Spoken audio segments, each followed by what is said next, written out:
안녕하세요. 돈 되는 라디오입니다. 좋아요와 구독은 사랑입니다. 바쁘시겠지만 꼭 한 번씩 부탁드립니다. 오늘은 편하게 들으셔도 되지만 영상을 준비했으니까, 정말 열심히 준비했으니까 잘 봐주시면 정말 감사하겠습니다. 자, 오늘의 제목, TSMC 칠나노 EUV 양산? 진정한 양산 아니면 허풍 떨지마, 대만 언플 체크편이라는 내용으로 여러분들과 이야기해보고자 합니다. 우선 어제 제가 올렸던 일본 반도체 방송 댓글들 중에 시청자분들께서 TSMC A13 수주했다는데 어떻게 된 건지 굉장히 많이 궁금하다, 삼성 반도체 큰일 난 것 아니냐 등 이 TSMC의 애플칩, EUV를 이용한 애플칩 수주에 관해서 굉장히 궁금해 하시는 분들이 생각보다 많으시더라고요. 안 그래도 이전부터 EUV 준비하면서 이걸 해야 하나 말아야 하나, 그리고 또 EUV를 기술적으로 너무 알려드리면, 참고로 이건 연기입니다. 액팅 죄송합니다. 아, 이 새끼 이게 뭔 개소리야, 좀 쉽게 설명 좀 하지 라고 생각하실 것 같아서 굉장히 고민을 많이 했어요. 그래서 좀 못 올린 것도 있습니다. 근데 이번 방송은 여러분들이 원하셨고 또 기사를 통해 접하셨을 거라 생각하기 때문에 제가 한번 방송을 준비해 봤어요. 자, 영상이 있지만 우선 바쁘신 분들, 자, 우리 청취자 여러분 바쁘시고 급하시잖아요. 성격 급하시죠? 우선 결론부터 말씀드리겠지만 끝까지 들으시면 이 방송은 무조건 여러분들께 도움이 될 거라 생각하고 끝까지 청취해 주시면 정말 진심으로 감사해 드리겠습니다. 듣고 어디 가셔서 TSMC 칠나노와 삼성 칠나노 비교하셔도 됩니다. 자, 팩트 1. 칠나노 EUV를 활용한 애플칩 A13 수준은 팩트가 맞다. 하지만 지금 와서 논란이 될 만한 기사는 아니다. 왜냐하면 A13 수준은 이미 작년 10월에 결정이 났기 때문이다. 전 이미 알고 있던 거예요. 이건 이미 걱정거리가 아니죠. 끝난 얘기입니다. 삼성에서 놓친 거예요. 팩트 2. TSMC의 EUV는 풀 EUV가 아닌 삼성에 비해 떨어지는, 어떻게 보면 무늬만 EUV다. 팩트 3. TSMC의 EUV 매스 프로덕트 스타트는 3월에서 4월 사이가 맞다고 판단이 된다. 하지만 리스크 프로덕션일 확률이 개인적으로 80%에서 90% 이상일 거라고 생각을 한다. 굉장히 위험하다. 팩트 4. TSMC는 굉장히 장사에 있어서 이 파운드리 업계에선 적어도 삼성에 비해 굉장히 현실적이었고 장사를 잘한다. 팩트 5. 삼성은 파운드리 1위가 아닌 2위이며 추격자의 위치이다. 자, 이 팩트 5개에 대해서 조목조목 영상을 통해 한 번씩 보시죠. 팩트 1. TSMC의 EUV를 활용한 애플 A13 수준은 팩트가 맞다. 저는 우선 이 조선일보 픽의 이 기사가 우선 왜 이제야 와서 이런 제목으로 기사를 냈는지 우선 이해를 못하겠어요. 저 같은 경우는 여러분들도 아시겠지만 반도체에 관심이 많아서 현재 공부 중이고 또 여기저기 많이 찾아보기도 하고 TSMC, 삼성, 포럼, VLSI 자료도 많이 심지어 찾아봅니다. 근데 이 EUV를 활용한 A13의 독점 공급 자체에 대한 소식은 이미 저 같은 경우 작년부터 알고 있었습니다. 그것도 작년 10월이에요. 저는 솔직히 이게 이렇게 이슈가 될 만한 건가 라는 생각이 들었어요. 물론 다 믿을 수는 없어요. 대만 IT 사이트 디지타임즈라는 데도 참고를 했지만, 물론 또 제가 국내 기사를 통해서 JD넷 코리아라는 사이트에서 이미 작년 10월에 봤습니다. 어차피 저는 애플이라는 회사가 삼성 파운드리를 쉽게 선택하지 않을 거라고 이미 판단을 하고 있었고 전혀 동요될 문제가 아니라고 생각했는데, 아무래도 기사를 낸 시점이 삼성이 TSMC를 따라가기 위해 칠나노에서 EUV를 택했고 팩트4에서 다뤄드리겠지만 그 굉장한 EUV 기술을 도입한 칠나노 수주전에 있어서 사실 TSMC에게 밀리고 있는 것은 사실이기 때문에 조금 더 이슈화시키기 위해 이런 기사가 현재 같은 시점에서 뜬 게 아닌가라고 판단을 조심스럽게 해봅니다. 팩트 2. TSMC의 EUV는 풀 EUV가 아닌 무늬만 EUV입니다. 우선 재팬의 삼성 VLSI의 내용입니다. ITRS에도 이미 기재된 사항이고요. 자, 이 일본 원문을 읽어보시면 칠나노 1세대와 마찬가지로 몰단부터 EUV를 적용했다. 자, 몰단부터 EUV를 적용한다라고 써있어요. 이게 중요해요. 1세대와 마찬가지로. 자, 여기서 간단한 그림을 통해 쉽게 설명을 드리도록 하겠습니다. 반도체는 우선 트랜지스터를 구성하는 프론트 엔드 오브 라인, 즉 패울이 있고 후속 금속단과 이어주는 역할을 하는, 즉 게이트와 메탈을 이어주는 미들 엔드 오브 라인, 매울이 있습니다. 마지막으로 메탈 라인, 즉 배울이 있죠. 이렇게 보시면 돼요. 전반적인 반도체 구성이 패키지 외의 구성입니다. 자, 그럼 TR은, 즉 페올은 어차피 14나노 때부터 사용된 핀팩 공정으로, 핀팩 보이시죠? 핀이 이렇게 노란색으로 달리고 있고 초록색, 연두색으로 이렇게 PC라고 써있지만 이건 게이트예요. 게이트가 달리고 있습니다. 이 14나노부터 사용된 핀팩 공정으로 삼성, TSMC 양사 모두 사용하기 때문에 우선 제껴두고 메탈 컨택, 즉 몰단부터니 이 7나노 EUV가 풀 EUV냐 아니냐로 갈리게 됩니다. 보시다시피 삼성은 VLSI를 통해 7나노 CPP란 요 게이트와 게이트 면 사이 요 거리를 얘기해요. 요게 CPP예요. CPP가 54나노라고 발표를 했고 7나노 제품에선 EUV를 1세대 그리고 2세대까지 몰단부터 함께 적용했다. 즉 풀 EUV를 사용했다. 왜냐면 페올은 어차피 제껴두고 몰단부터 봐야 되니까 몰단부터 함께 적용했다라고 VLSI에서 얘기를 했어요. 이 자리는 참고로 반도체에 관심이 있으시거나 일하시는 분들 아시겠지만 구라를 칠 수 있는 자리가 절대 아닙니다. 자, 다음은 TSMC의 심포니엄 자료입니다. 우선 N7에 이어서 EUV를 적용하는 N7 플러스 제품이죠. 애플이 A13을 맡긴 공정인데 이 공정, 자 영어 한번 읽어보시죠. Introduces EUV selectively EUV를 선택적으로 적용하겠다. N7 플러스 1.18x Area Benefit over N7 N7에 비해 1.18배 수준의 면적 축소가 일어나고, 왜냐하면 메탈 피치가 타이트해지기 때문이다. 여기 보이시죠? 자, 그리고 여기가 중요해요. 마지막 빨간 줄이죠?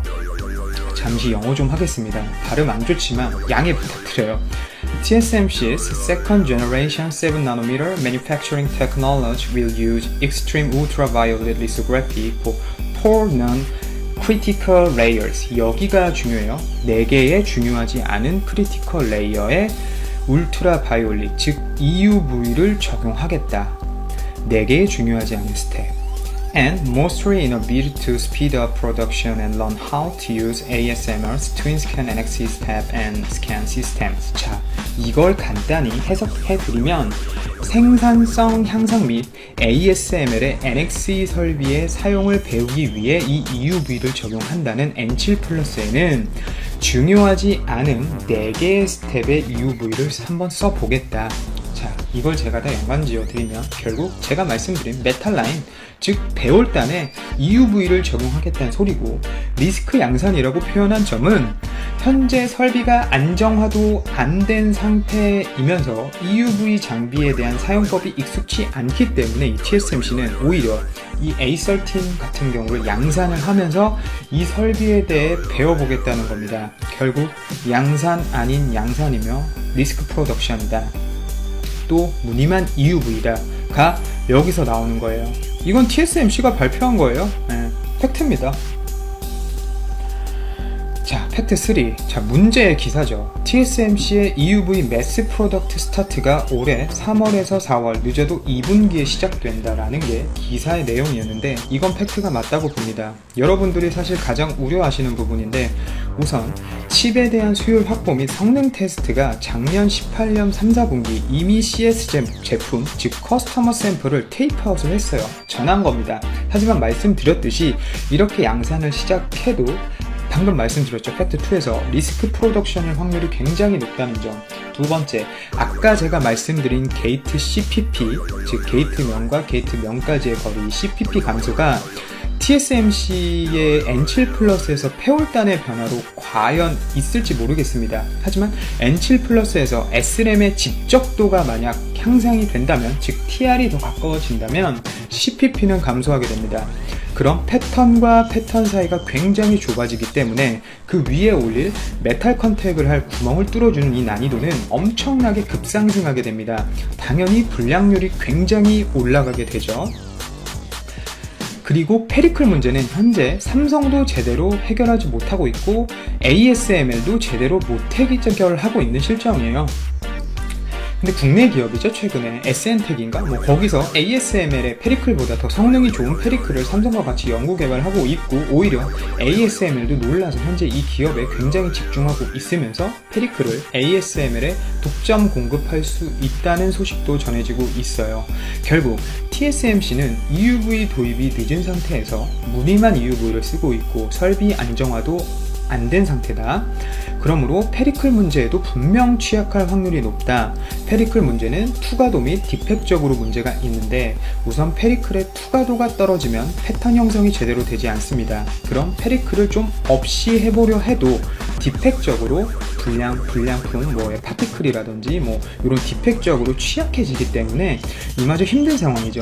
따라서 이렇게 급하게 완전하지 않은 EUV를 통해 TSMC가 생산하겠다는 건 추격자인 삼성 파운드리의 EUV 기술에 굉장히 위협을 느끼고 있고, 이 기술이 TSMC의 향후 5나노, 3나노까지 수주에 방해가 될 수 있기 때문이라고 이런 리스크 프로덕션을 하지 않을까라고 생각을 해봅니다. 아시겠지만 반도체도 특히 파운드리 업계는 엄풀이 좀 필요하죠. 어떻게 보면 손님을 좀 끌어야 되니까요. 자, 팩트 4. TSMC는 굉장히 7나노 도입에 있어선 삼성에 비해 현실적이었고 장사를 잘한다 라는 점입니다. 우선 TSMC가 여기엔 테이프아웃, 즉 샘플을 전달하는 회사도 있지만, 일본어로 돼 있지만, 사실상 저 회사들이 모두 TSMC의 7나노 공정을 통해 칩을 생산하는 회사라고 보시면 됩니다. 결국 TSMC가 수주한 고객이라고 보시면 되겠죠. 굉장히 굵직한 회사가 많습니다. 하이실리콘, 애플, AMD, 브로드컴, 자일링스 등 굉장히 시스템 반도체로 이름이 있는 회사들입니다. 사실상 저 회사들만 좀 합쳐도 시스템 반도체 시장이 꽤나 큰 파이를 갖고 있는데, 저걸 다 가져갔단 건 TSMC가 7나노 도입에서 굉장히 현실적이었기 때문인데요. 자, 옆을 보실까요?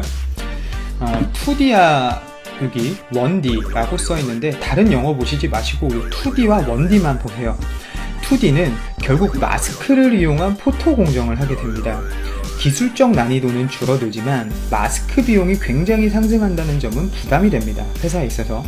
근데 요 1D, SAQP의 경우는 마스크는 사용할 필요가 없어요. 왜냐하면 하드 마스크, 즉 방어막이라는 성질을 통해 패턴을 형성하기 때문인데, 하지만 1차원적인 직선 형태로의 패턴밖에, 즉 한 레이어당 원하는 한 방향밖에 형성을 못한다는 단점이 있고, 그렇기 때문에 여러 번의 패터닝을 통해 패턴을 형성하므로 그 난이도가 증가하게 되고 대신 생산성도 떨어진다. 하지만 요 2D에 비해서 코스적인 매력이 약 50% 정도 더 있습니다. 우선 N7, TSMC의 7나노 1세대죠. 이 N7의 경우 TSMC는 패홀단에서 요 1D, SAQP를, 그리고 배홀단에서는 DUV를 통한 2D 멀티 패터닝을 해서 앞단에서 떨어진 생산성을 뒷단에서, 비록 마스크 비용이 상승하지만 생산성 향상을 위해 N7에 적용을 했고, 그 결과 엄청난 고객들을 수주한 거예요. 그럼 왜 TSMC는 EUV를 선택하지 않고 이렇게 힘든 길을 걷냐라고 생각하시겠죠. 바로 장비 신뢰성 및 세대에 맞지 않는 ASML사의 EUV 장비 생산 능력 때문입니다. ASML의 장비가 실제로 안정화되기 시작한 건 표현하자면 얼마 되지 않았습니다. 재작년이라고 보시면 되겠고, 실제 대량 양산이라고 해봤자 작년에 18대, 올해 30대인데 이 대량 양산조차 작년부터 가능했다는 건데, 이 파운드리 업체의 스케일링, 즉 공정 미세화 속도에 비해 ASML의 장비 개발 속도가 사실 늦었죠. 하지만 10나노에 대한 고객들의 수주는 사실상 2년 전에 대부분 끝난 상태였고, 신제품이 나오는 상황에서 이 삼성과 TSMC는 7나노를 진행해야 했지만 장비 발주가 늦어지고 안정화되지 않은 이 장비를 기다릴 수 없었던 TSMC는 위와 같은 결단을 한 겁니다. 힘든 공정이지만 지속적인 마켓 점유율을 위해서 치고 나가면서 하겠다 라는 길을 선택한 거고, 삼성은 EUV를 선택한 거죠. 그 결과 TSMC는 많은 고객을 수주해서 이 7나노를 통해 돈을 벌고 있고, 삼성은 TSMC에 비해 앞서 기술력 차이에서도 말씀드렸지만 풀 EUV를 할 수 있는 기술 격차를 갖게 되었습니다. 물론 TSMC사의 N7 플러스, 즉 EUV가 적용된 7나노 제품의 메탈 투 메탈 피치가 과연 어떻게 될지는 분명 저도 궁금하긴 합니다. 자, 팩트 5. 삼성은 파운드리 1위가 아닙니다. 아시다시피 2017년 자료이긴 한데 18년 자료가 없더라고요. 현재는 삼성이 파운드리 2위죠. 하지만 점유율이 50%가 넘는 TSMC가 사실상 엄청난 회사와 더불어 최기술력을 갖고 시장을 선도하며 마켓쉐어를 늘리기 위해 노력하고 있는 회사입니다.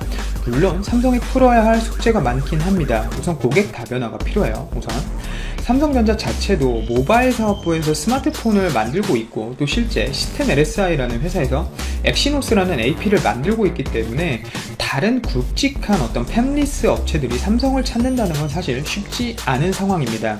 당연히 보안 문제에 굉장히 민감하겠죠. 한 회사의 기술이 다른 회사로 넘어갈 수 있다고 걱정하는 건 맡기는 입장에선 당연하다고 생각합니다.